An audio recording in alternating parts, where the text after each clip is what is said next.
रण भव भय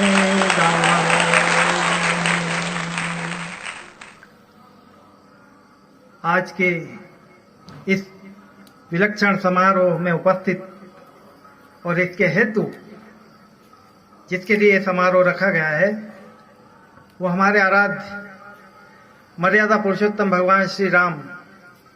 सबसे पहले तो उन्हें प्रणाम करता हूं आप सबके माध्यम से।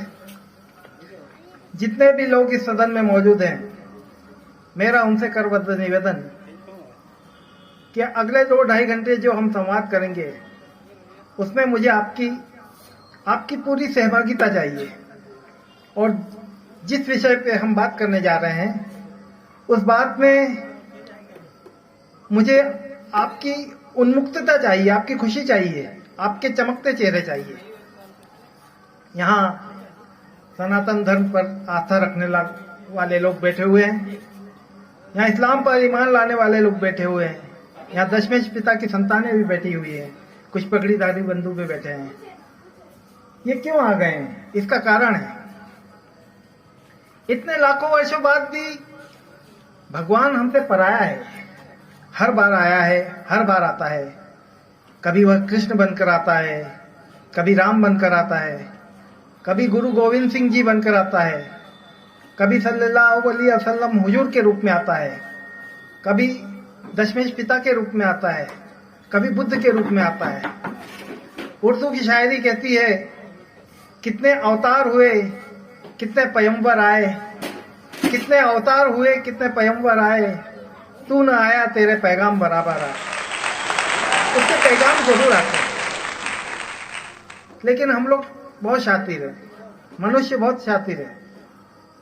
दुनिया में मनुष्य से ज्यादा तेज जानवर कभी नहीं देखा, सबसे तेज जानवर है। और मनुष्य की उत्पत्ति जानवर से शुरू हुई और उसे देवता बनना है, लेकिन वो बहुत तेज है।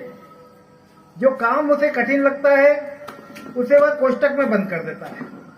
ईश्वर पृथ्वी पर आया, उसने हमें गले लगाया, हमारा दोस्त बना, उसने हमारे साथ संबंध स्थापित की करे, हमारा भाई बना, उसने करके दिखाया कि ऐसे होता है। हमको लगा ये तो बहुत मुश्किल है, पिताजी की मानना, बाप की मानना तो बहुत मुश्किल है, घर छोड़कर निकलना तो बहुत मुश्किल है। तो हमने कहा एक काम करते हैं, मुश्किल आसान करते हैं।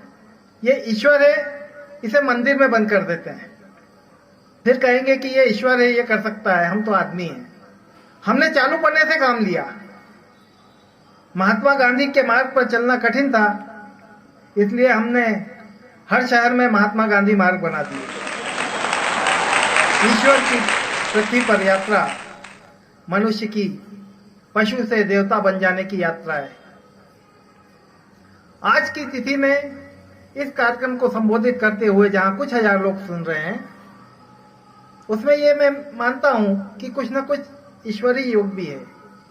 राम पर हिंदी की पहली बड़ी कविता खड़ी बोली के लिखने वाले कवि मैथिली शरण गुप्त का आज जन्मदिन है। आज हरियाली तीज है।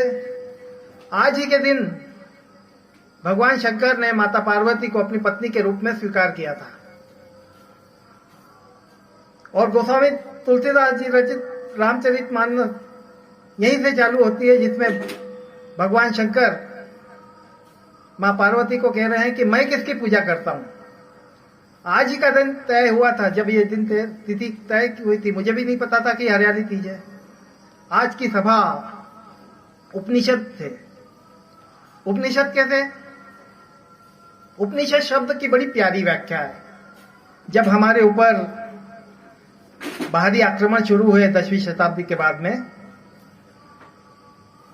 तो शायद कुछ लोग जानते होंगे, कुछ लोग न जानते हो, हमारे पुस्तकालय जला दिए गए। गजनी आया, गौरी आया, उन्होंने कहा किताबें इन्हें जला दो, आग लगा दो, तो हमारे पुस्तकालय नष्ट होने लगे। तो हमारे गुरुओं ने एक युक्ति तैयार की। गुरुओं ने कहा कि किताबें जलाना है तो जला दो।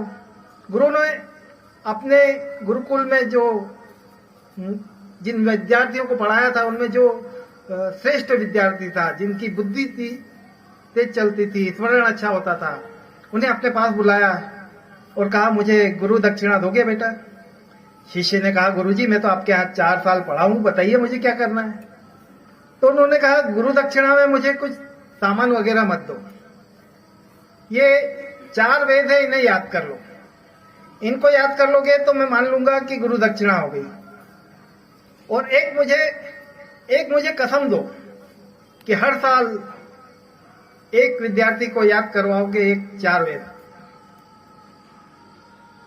जिसने 4 वेद कंठस्थ किए उस महनीय मेधावी छात्र को, उस महनीय मेधावी विद्यार्थी को गोत्र नाम दिया गया चतुर्वेदी, 4 वेद याद करने वाला। उसके बाद जो दूसरा था, जिसे 3 वेद याद हो सकते थे, उसे कहा तू त्रिवेदी। जिसे 2 वेद याद हो सकते थे वो द्विवेदी। जिसे मिश्रित ज्ञान प्राप्त हुआ, गीता भी पढ़ी, शास्त्र भी पढ़ा, उपनिषद भी किया, उसे मिश्र कहा गया। और जिसने गुरु के पास बैठकर सीखा उसे उपाध्याय कहा गया, क्योंकि उसने उपनिषद किया।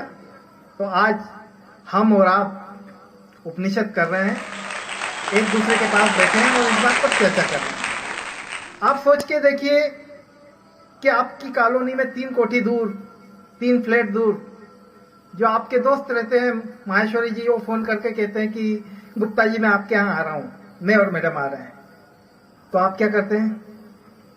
सोफे पे जो उल्टे सीधे तकिए रखे हैं उन्हें ठीक कर देते ना। लेकिन यदि दूसरे शहर से आपके बहनों ही आपको फोन करे कि भाई साहब मैं आपके यहाँ आ रहा हूं, हम लोग आ रहे हैं, पकौड़ी बनवा लीजिए, तो आप क्या करते हैं? चद्दर भी ठीक कर देते हैं, कमरा भी साफ कर देते हैं।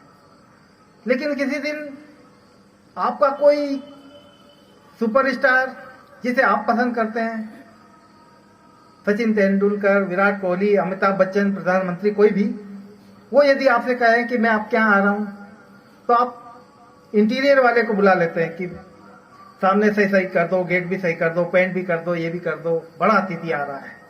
तो जब इन सामान्य अतिथियों के आने पर इतनी साफ सफाई है, तो इस परिसर में तो राम उतरने वाले हैं, तो ज्यादा साफ सफाई क्या हो सकता है? ज्यादा क्या?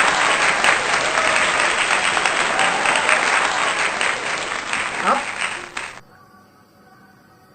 जिसे कहते हैं ना भक्त हो जाना विषय का, इसके विपरीत शब्द क्या है? उसके विपरीत शब्द है विभक्त। विभक्त कभी भक्त नहीं हो सकता। तो इस परिसर में रहे तो विभक्त होकर न रहे, 100% इधर के होके आ रहे। ये मैं इसलिए कह रहा हूं कि मुझसे बड़े ने कहा, बाबा ने कहा, तुलसीदास जी ने कहा कि स्वांत सुखाए तुलसी रघुनाथ गाथा। और ये मेरी आपकी अपनी स्वयं की यात्रा है, और इसका लाभ आपको, मुझे, हमको, सबको मिलेगा।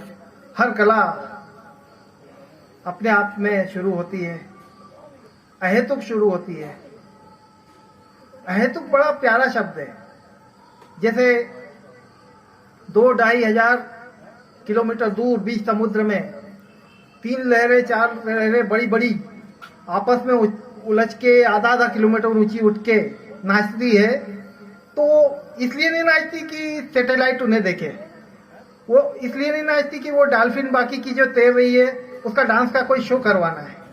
वो इसलिए नाचती है कि उसके अंदर वो ऊर्जा है। इसे अहेतुक कहते हैं।